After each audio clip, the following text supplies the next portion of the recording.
Pernah nggak kamu gagal dalam sesuatu yang udah kamu perjuangin mati-matian, terus ngerasa Allah ninggalin kamu? Aku mau bahas, kenapa setiap kegagalan yang kita alami, sebenarnya adalah cara Allah membimbing kita, bukan menghukum. Dan di akhir video ini, kamu bakal dapat framework praktis gimana caranya mengubah perspektif tentang kegagalan. Jadi, tonton sampai habis ya. Masalahnya dimulai dari sini. Kita sering mengukur kasih sayang Allah dari seberapa lancar hidup kita. Kalau usaha sukses, berarti Allah sayang.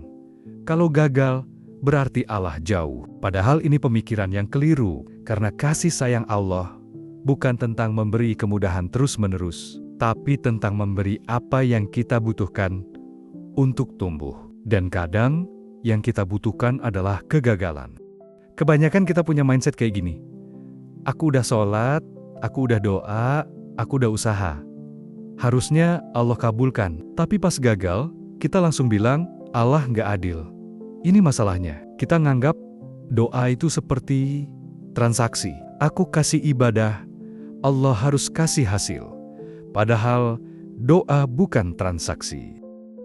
Doa adalah penyerahan, dan hasil bukan selalu sesuai keinginan kita, tapi sesuai kebutuhan kita. Dalam Islam, ada konsep yang jelas. Allah Maha Mengetahui, kita tidak. Allah melihat masa depan kita sampai akhir. Kita cuma lihat hari ini. Jadi ketika Allah tutup satu pintu, bukan berarti Dia nggak sayang, tapi karena Dia tahu di balik pintu itu ada jurang, dan Dia sedang arahkan kita ke pintu lain yang lebih aman. Kegagalan adalah cara Allah bilang, bukan ini jalanmu, ikut aku. Dari sisi psikologi, kegagalan punya fungsi penting, membentuk resiliensi. Orang yang nggak pernah gagal, mental mereka rapuh. Sekali jatuh, langsung hancur. Tapi orang yang sering gagal dan bangkit lagi, mereka punya ketahanan mental yang luar biasa. Mereka nggak takut jatuh, karena mereka tahu cara bangun. Jadi, kegagalan bukan musuh. Kegagalan adalah gym buat mental kita. Sekarang, dari sisi praktis, coba lihat orang-orang sukses di sekitar kamu. Berapa banyak dari mereka yang langsung sukses tanpa pernah gagal? Hampir nggak ada. Kebanyakan mereka gagal berkali-kali sebelum akhirnya berhasil. Kenapa? Karena setiap kegagalan ngajarin mereka sesuatu yang nggak bisa dipelajari dari buku atau seminar.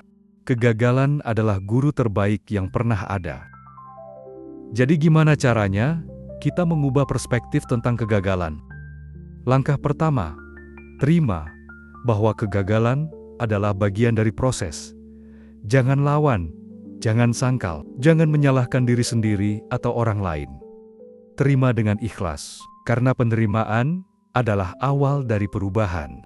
Selama kamu masih melawan kenyataan, kamu nggak akan bisa belajar dari kegagalan itu. Langkah kedua, refleksi. Tanya diri sendiri, apa yang Allah mau aku pelajari dari ini? Apa skill yang kurang? Apa attitude yang salah? Apa keputusan yang gegabah? Jangan cuma nangis atau marah. Duduk, tulis, analisis. Karena setiap kegagalan pasti menyimpan pelajaran. Tugas kita adalah menggalinya. Dan semakin cepat kita gali, semakin cepat kita bisa move on dengan lebih baik. Langkah ketiga, cari hikmah. Hikmah bukan cuma pelajaran teknis, tapi juga pelajaran spiritual. Mungkin Allah mau ajarin kita tentang sabar, atau tentang tawakal, atau tentang rendah hati. Kadang kegagalan datang bukan karena kita salah strategi, tapi karena kita perlu diingatkan.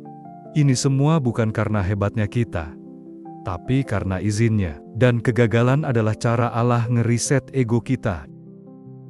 Langkah keempat, ambil action baru. Jangan stuck di tempat. Setelah terima, refleksi, dan cari hikmah, sekarang saatnya bergerak lagi.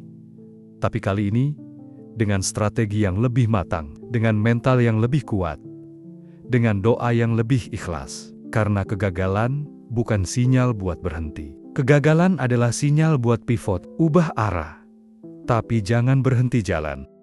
Langkah kelima, ubah cara berdoa. Jangan cuma minta hasil, minta bimbingan. Dulu mungkin kamu doa, "Ya Allah, lancarkan usaha ini." Sekarang coba, "Ya Allah, tunjukkan jalan terbaik buat aku.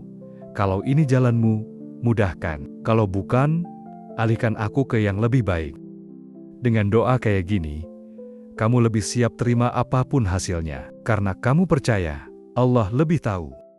Aku sendiri ngerasain ini. Dulu aku gagal dalam satu proyek besar. Rasanya dunia mau runtuh. Tapi dari kegagalan itu, aku ketemu mentor yang ngubah cara pandang aku tentang bisnis. Aku belajar skill yang sampai sekarang masih kepake. Dan yang paling penting, aku jadi lebih dekat sama Allah. Karena aku sadar, tanpanya, aku bukan apa-apa. Dan itu pelajaran yang gak bisa aku dapat kalau aku langsung sukses.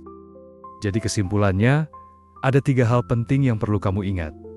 Pertama, kegagalan bukan akhir. Itu cuma jalan memutar menuju tujuan yang lebih baik. Allah nggak pernah tutup pintu tanpa buka jendela. Kadang kita terlalu fokus sama pintu yang tertutup, sampai nggak sadar ada jendela yang terbuka lebar di samping kita.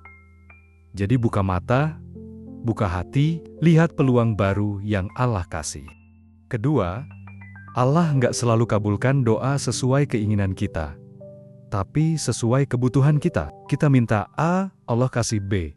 Bukan karena Allah pelit, tapi karena Allah tahu B itulah yang kita butuhkan buat tumbuh. Kita cuma lihat hari ini, Allah lihat sampai akhir hayat kita. Jadi, percaya aja. Walaupun nggak ngerti sekarang, suatu saat kamu bakal paham kenapa Allah pilih jalan ini buat kamu.